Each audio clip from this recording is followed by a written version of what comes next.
Assalamualaikum warahmatullahi wabarakatuh.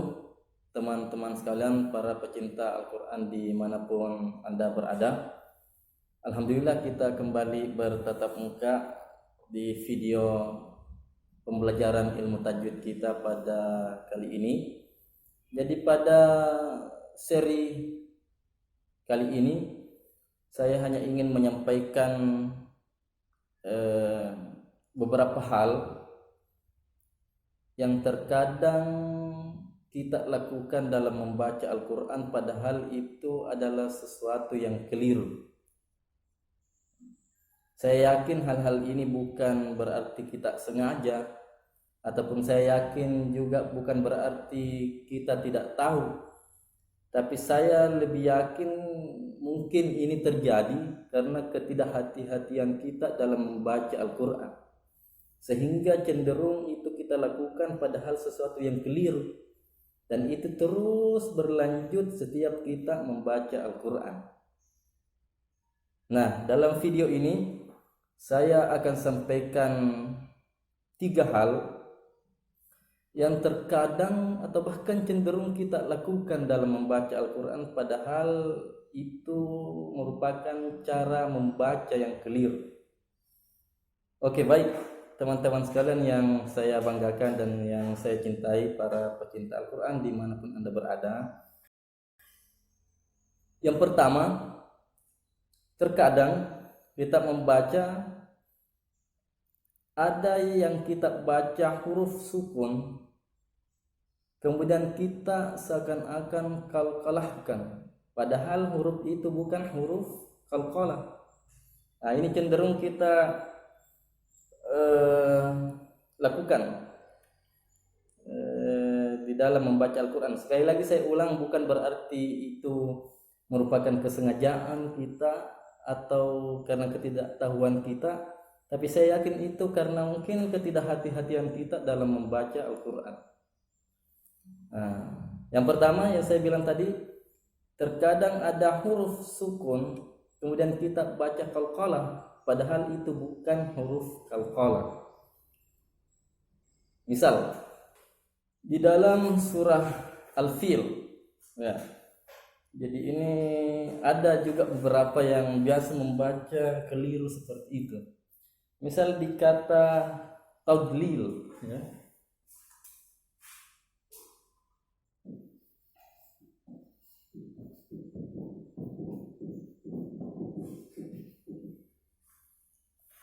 Ya, jadi di dalam surah Al-Fil ada kata tadlil.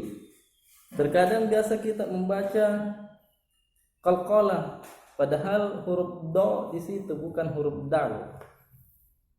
Terkecuali huruf dal, itu huruf dal memang huruf qalqalah. Tapi ini huruf do, tidak boleh dikalkalahkan.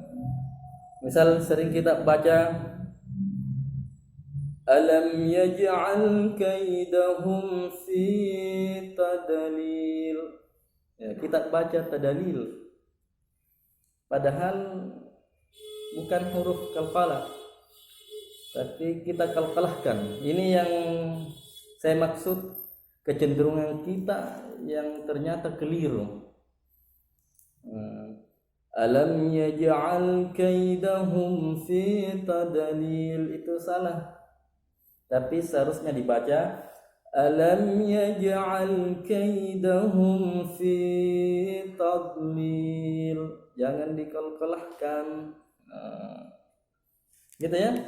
Atau misal di surah Al-Fatihah, misal dikata alhamdulillahi rabbil alamin ar-rahmani, ya, huruf H. Biasa kita baca ar-rahma, bukan H, itu bukan huruf qalqalah. Jadi jelas, harus jelas dia. Ar-rah, bukan ar-raha. Ar-rahmanir rahim. Atau biasa juga dikata iyyaka na'budu. Saya yakin bukan ini kesengajaan, bukan karena kita tidak tahu, tapi lebih kepada kita tidak berhati-hati sehingga terjadi hal-hal begitu yang seharusnya tidak dikalahkan, kita kalahkan. Iyyaka na'budu wa itu seharusnya tidak qalqalah, karena ain itu bukan huruf qalqalah. Huruf qalqalah cuma ada ba, ja, dal, to, o. Jadi dibaca iyyaka na'budu wa iyyaka nasta'in. Jangan dibaca iyyaka na'budu. Itu keliru. Atau ada di surah Ad-Duha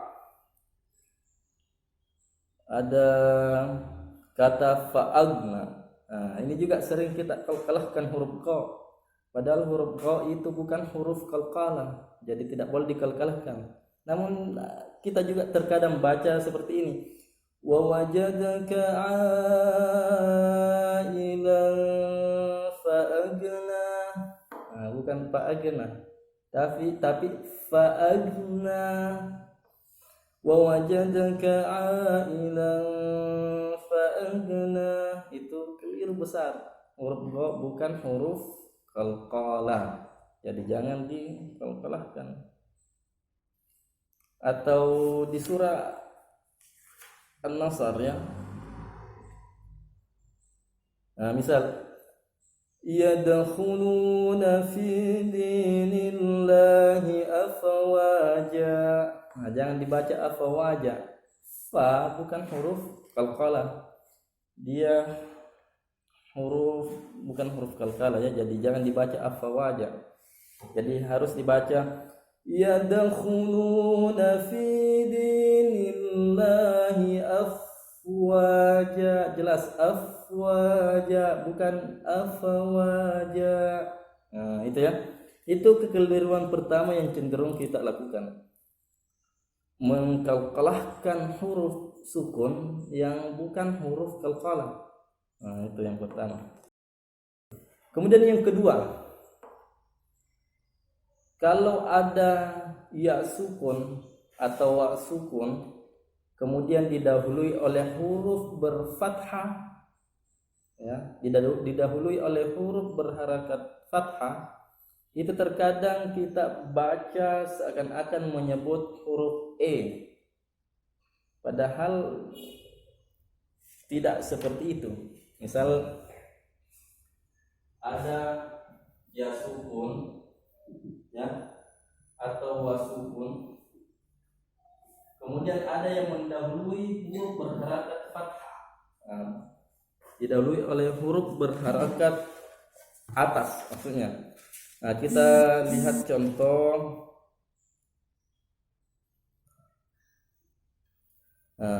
wabil yaum. Di surah Al-Baqarah ayat 8 ada kata amanna billahi wa bil yaumil. Seharusnya disebut yau, yau bukan yau. Ini yang menjadi kecenderungan kita yang keliru. Kapan kita baca wabil yaumil itu keliru, bukan yau tapi yau. Jelas ya. Wabil yaumil akhir wa ma hum, ya gitu ya. Kemudian yang ada ya sukun kemudian didahului oleh huruf ya. Misal kata walaili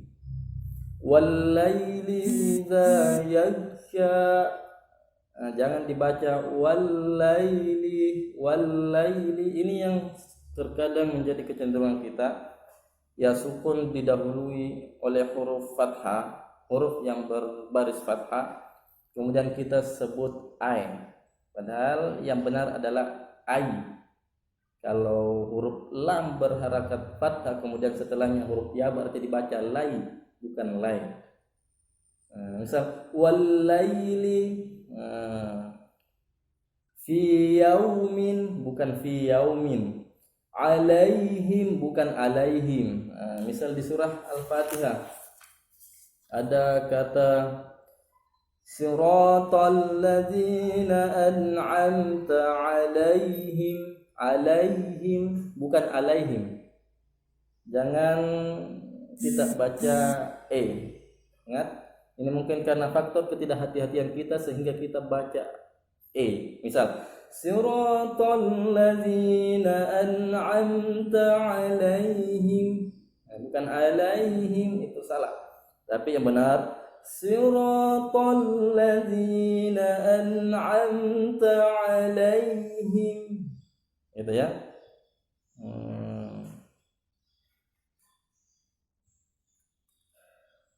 Walladzina yu'minuna bima unzila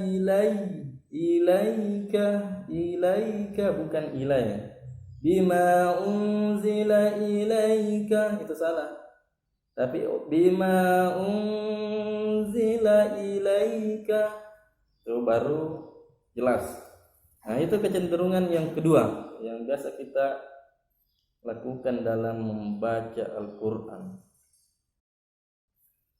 Kemudian yang ketiga, kecenderungan dalam membaca huruf ba bertasdid atau huruf-huruf lain yang bertasdid. Misal di kata Robbi, biasa kita tidak langsung menyebut Robbi, tapi seakan ada huruf ain sukun di situ kita sebut Robbi. Alhamdulillahi rabbil itu keliru karena di situ tidak ada huruf ain bertasdid, dan kapan berubah menjadi Rabbi itu juga artinya bukan lagi Tuhan. Rabbi itu Tuhan, jadi harus langsung ditasdid. Alhamdulillahi rabbil alamin Ar-Rahmanir Rahim. Bukan Ar-Rahmani seperti yang saya tadi katakan ya. Rabbi. Atau di surah, misal di surah Al-Fil ada kata sijil. Ini lagi-lagi di huruf bertasdid. Seakan-akan kalau kita membaca selalu ada huruf ain di situ, padahal tidak ada. Seharusnya harus langsung ditasdid. Bihijaratin min sijil, ya bukan sijil. Tarmihim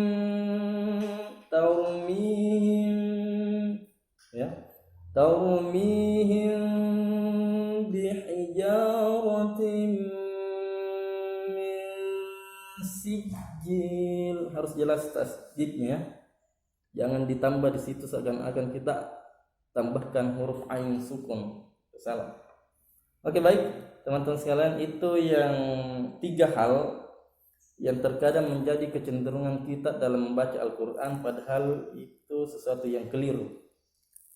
Maaf, sekali lagi saya sampaikan, bukan berarti kita sengaja, bukan berarti kita tidak tahu. Saya yakin tidak mungkin kita sengaja membaca seperti itu. Tidak mungkin juga kita tidak tahu yang kita dalam membaca sehingga terjadilah demikian.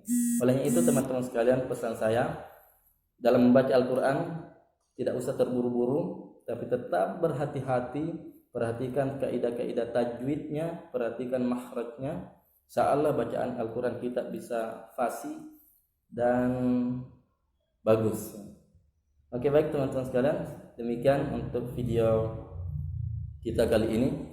Semoga bermanfaat. Assalamualaikum warahmatullahi wabarakatuh.